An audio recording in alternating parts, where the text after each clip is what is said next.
সকল ধর্মের ভাই ও বোনদের প্রতি রইল আমার আন্তরিক অভিনন্দন ও শুভেচ্ছা। তো বন্ধুরা, কেমন আছেন সবাই? আশা করি আল্লাহর রহমতে অনেক ভালো আছেন। তো বন্ধুরা, আজকের ভিডিওটি আমার ওই সকল ভাইদের জন্য যে সকল ভাইরা বলেন যে আমি আমার স্ত্রীর কাছে লজ্জিত, স্ত্রীকে খুশি করতে পারি না এবং স্ত্রী আমাকে লজ্জা দিয়ে কথা বলে। তো আমি ওই সকল ভাইদেরকে বলবো আজকের ভিডিওটি না টেনে পুরোটা দেখার জন্য। আজকে এমন একটি ঔষধি গাছ আপনাদেরকে দেখাতে চলেছি যে ঔষধি গাছের উপকারিতা জানলে এবং শুনলে আপনি অনেক খুশি হবেন এবং অনেক সময় আপনি হাজার হাজার টাকা খরচ করেও এই ধরনের উপকার পাবেন না।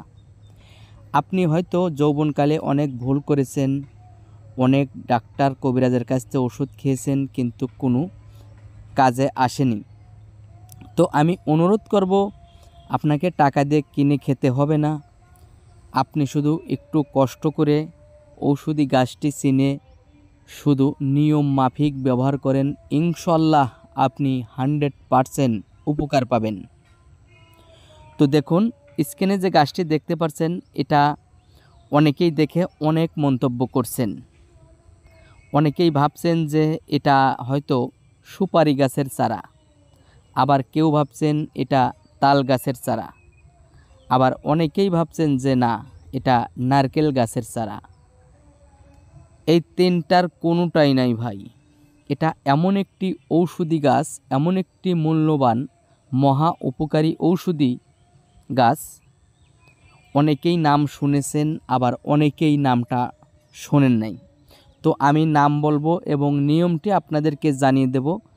তার আগে অনুরোধ করব, যারা এখনও আমার চ্যানেলটি সাবস্ক্রাইব করেননি, চ্যানেলটি সাবস্ক্রাইব করে বেল বাটনটি বাজিয়ে দিন। পরবর্তীতে আপনি বিভিন্ন ধরনের নতুন নতুন ঔষধি গাছের ভিডিও পেয়ে যাবেন, যে সকল ভিডিও থেকে আপনি অনেক কিছু জানতে পারবেন, শিখতে পারবেন এবং আপনার একটু উপকার হবে। আমি সব সময় জংলার কোন গাছে কি উপকার হয়, কোন গাছ কোন নিয়মে ব্যবহার করতে হবে, আপনাদেরকে ভালো একটু পরামর্শ দিয়ে থাকি। তো বন্ধুরা, ভিডিওতে দয়া করে একটি লাইক দিতে ভুলবেন না। তো দেখুন, এই গাছটির নাম আমাদের গ্রামের ভাষায় বলে থাকি আমরা তালমূল। দেখুন, চিনতে পারছেন কি না? তো এই তালমূল গাছটি কিন্তু সব জায়গাতেই পাওয়া যায় না। আবার দেখা যায় কিছু কিছু জায়গাতে যেখানে হয়েছে, অনেক দেখা যায়। তো এই তালমূল গাছ এমন একটি উপকারী ঔষধি গাছ, যেটা আমাদেরকে খেতে হবে শুধুমাত্র শিকড়। দেখুন, এই গাছের সাথে কিন্তু প্রচুর পরিমাণে শিকড় রয়েছে। এই শিকড় যেগুলো চিকন কালা, এগুলো একটাও আমাদেরকে ব্যবহার করা যাবে না। শুধুমাত্র দেখুন, এই যে আমি নখ দিয়ে ধরেছি, এই সাদা শিকড়, মূল শিকড়, যেটা মোটা হয়ে যায়। দেখুন, এই যে আমি ছিঁড়ে নিয়েছি একটা শিকড়।